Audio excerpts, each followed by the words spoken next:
بسم اللہ الرحمن الرحیم۔ نبوت کے تصور کے حوالے سے جس واقعے کو آج ہم زیر بحث لے کے آئیں گے، جو غلط فہمی کا باعث بنا، وہ دراصل ایک ایسا واقعہ ہے جس کے بارے میں بیان کیا جاتا ہے کہ نبی صلی اللہ علیہ وسلم کے حکم سے ایک مرتبہ جب سورج جو ہے وہ غروب ہو چکا تھا اور آپ کی عصر کی نماز جو ہے وہ اس کے نتیجے میں قضا ہو چکی تھی، تو آپ کے حکم سے سورج جو ہے آپ نے دعا کی اور اللہ تعالیٰ نے اس دعا کو قبول کیا اور سورج دوبارہ لوٹ آیا اور پھر نبی صلی اللہ علیہ وسلم نے ظاہر ہے کہ نماز ادا کی۔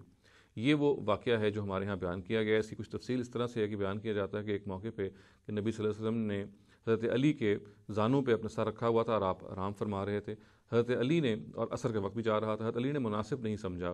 کہ وہ نبی صلی اللہ علیہ وسلم کو اٹھائیں، اور وہ کیونکہ وہ آرام کر رہے تھے، چنانچہ جب نبی صلی اللہ علیہ وسلم کو خود جاگ آئی، اس وقت سورج غروب ہو چکا ہوا تھا، اور حضرت نبی صلی اللہ علیہ وسلم نے پوچھا حضرت علی سے کہ کیا آپ نماز پڑھی ہے؟ تو حضرت علی کہا نہیں، اور اس پر نبی صلی اللہ علیہ وسلم نے کہا کہ میں دعا کروں گا کہ سورج لوٹ آئے، اور سورج کے بعد ان کی دعا کے نتیجے میں واپس آ گیا، وہ غروب ہو چکا تھا، وہ دوبارہ طلوع ہوا، اور پھر ظاہر ہے کہ یہ بیان کیا گیا ہے کہ انہوں نے پھر نماز پڑھی۔ اگرچہ یہ الفاظ میں بیان نہیں کیا گیا الفاظ میں، مگر جو کچھ بیان کیا گیا وہ یہاں تک ہے کہ سورج لوٹ آیا، تو آبویسلی اس کا پھر ہم نتیجہ یہ نکالیں گے اس کے بعد پھر نبی صلی اللہ علیہ وسلم نے اپنی نماز کو ادا نماز کے طور پہ پڑھا ہوگا۔ دیکھیے، اس واقعے کے حوالے سے پہلے یہ جان لینا چاہیے کہ یہ اس کے بارے میں ہمارے محدثین نے اس پہ بہت تنقید کی ہے، اس روایت پہ بہت تنقید کی ہے۔ ابن الجوزی نے اس کو اپنی موضوعات، یعنی وہ روایتیں کہ جو وضع کی گئی ہیں، کہ جو گھڑی گئی ہیں، ان میں اس کو شمار کیا ہے، اور حافظ ذہبی نے اور حافظ مزی نے بھی صراحت کی ہے کہ یہ موضوعات میں سے، یہ وضع کیے ہوئے واقعے میں سے، ایسی کوئی اصل نہیں ہے، ایسی کوئی حیثیت نہیں ہے۔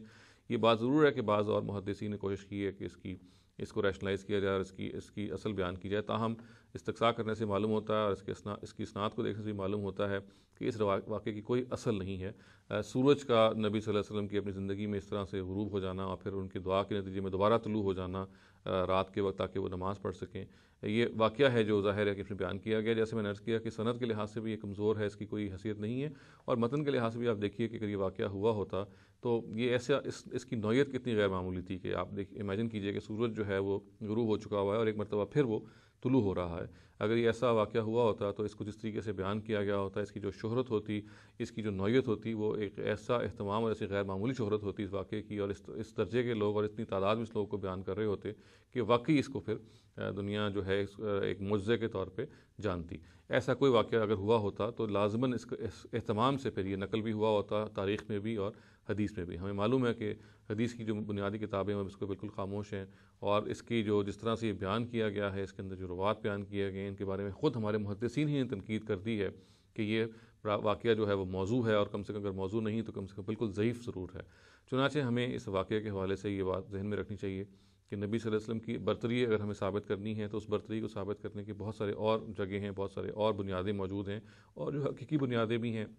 اور جو خود قرآن میں بیان ہوئی ہیں، جو نبی صلی اللہ علیہ وسلم کی صحیح روایات میں بیان ہوئی ہیں۔ اس قسم کے جھوٹے قصے، اس قسم کے بے بنیاد قصوں سے ہمیں نبی صلی اللہ علیہ وسلم کی برتری ہرگز نہ ثابت ہوتی ہے اور نہ ہمیں ثابت کرنے کی کوشش کرنی چاہیے، اس لیے کہ نبی صلی اللہ علیہ وسلم کی جو حیثیت ہے، ان کا جو مقام ہے، وہ کسی تعارف کا محتاج نہیں ہے، وہ اس قسم کی کسی بے سروپا روایت کا بھی محتاج نہیں ہے۔